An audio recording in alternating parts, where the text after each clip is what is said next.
Hello student, आपका स्वागत है हमारी इस नई वीडियो में जिसमें हम बात करने वाले हैं कॉमेट के की 2024। जिसमें हम बात करेंगे rank versus college college versus branch की। तो वीडियो के अंत तक बने रहिएगा।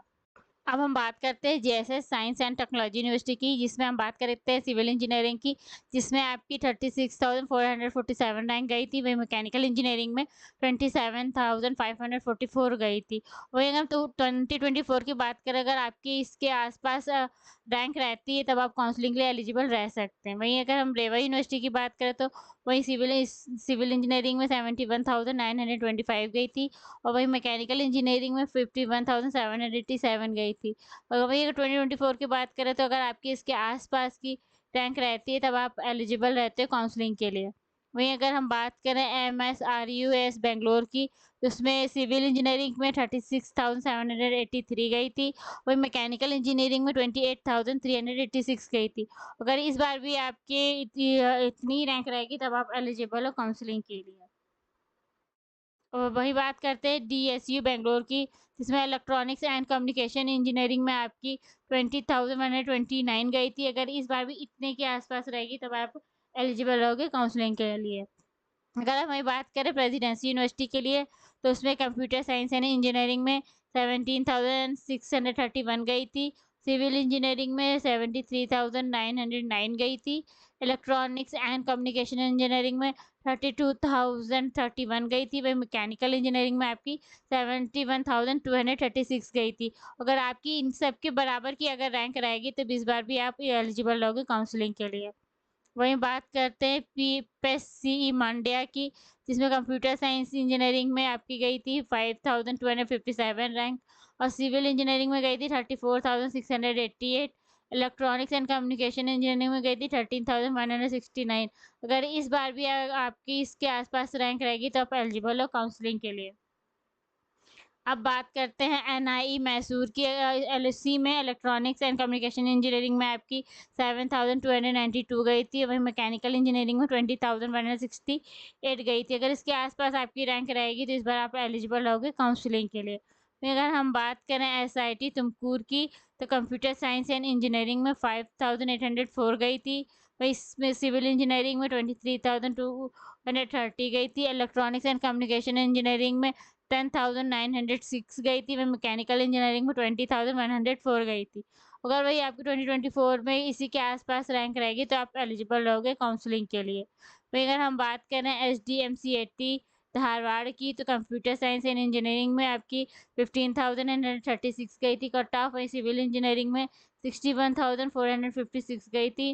वही इलेक्ट्रॉनिक्स एंड कम्युनिकेशन इंजीनियरिंग में 25,433 गई थी। वही मैकेनिकल इंजीनियरिंग में 50,775 गई थी। अगर इस बार भी इसके आसपास आपकी रैंक रहेगी तो आप एलिजिबल रहोगे कई काउंसलिंग के लिए।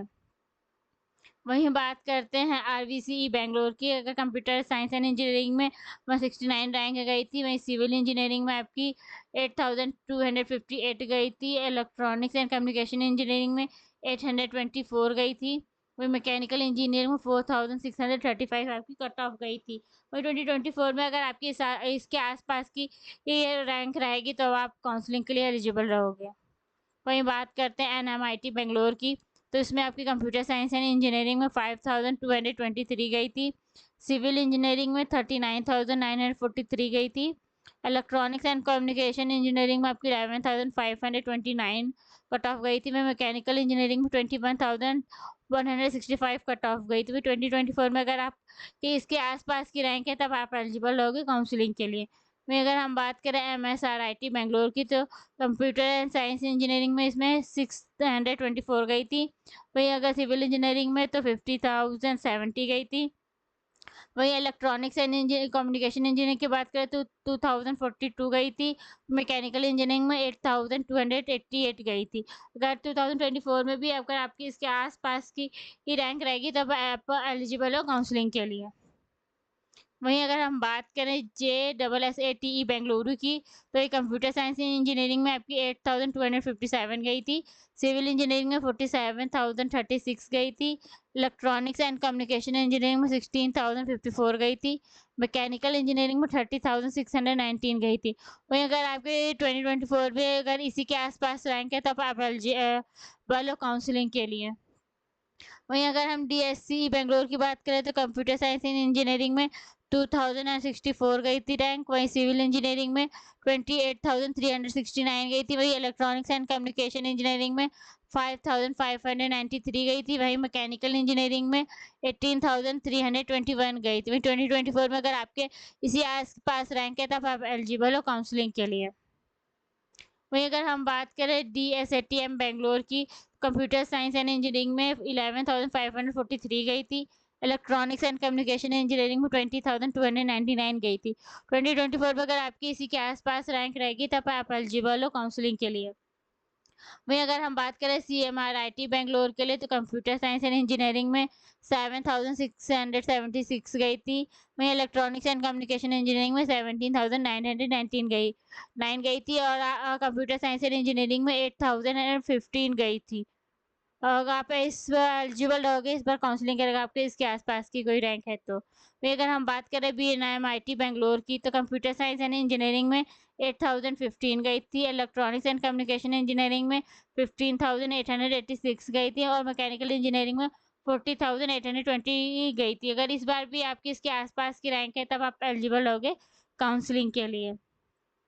वहीं अगर हम बात करें BMSIT बेंगलोर की, तो इसमें कंप्यूटर साइंस एंड इंजीनियरिंग में 2,545 गई थी। सिविल इंजीनियरिंग में 25,894 गई थी। इलेक्ट्रॉनिक्स एंड कम्युनिकेशन इंजीनियरिंग में 6,145 गई थी। मैकेनिकल इंजीनियरिंग में 21,204 गई थी। अगर इसी आसपास आपकी ये रैंक है, तो आप एलिजिबल होगे काउंसलिंग के लिए। वहीं अगर हम बात करें BIT बेंगलोर की, तो कंप्यूटर साइंस एंड इंजीनियरिंग में आपकी 2,758 गई थी। सिविल इंजीनियरिंग में 31,893 गई थी।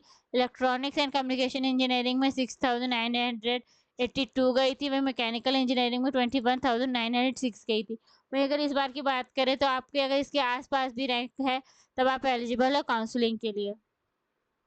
अब बात करते हैं BMSC बेंगलोर की, जिसमें कंप्यूटर साइंस एंड इंजीनियरिंग की 538 गई थी कट ऑफ। सिविल इंजीनियरिंग की 17,481 गई थी। इलेक्ट्रॉनिक्स एंड कम्युनिकेशन इंजीनियरिंग की 2,027 गई थी। वहीं मैकेनिकल इंजीनियरिंग की 7,640 गई थी। वहीं इस बार आपकी अगर इस पास रैंक है, तब आप एलिजिबल हो काउंसलिंग के लिए। Thank you for watching. अगर आपको वीडियो अच्छी लगी, तो लाइक एंड शेयर जरूर करिएगा, और इसी तरह इंपॉर्टेंट इन्फॉर्मेशन के लिए सब्सक्राइब करना मत भूलिएगा।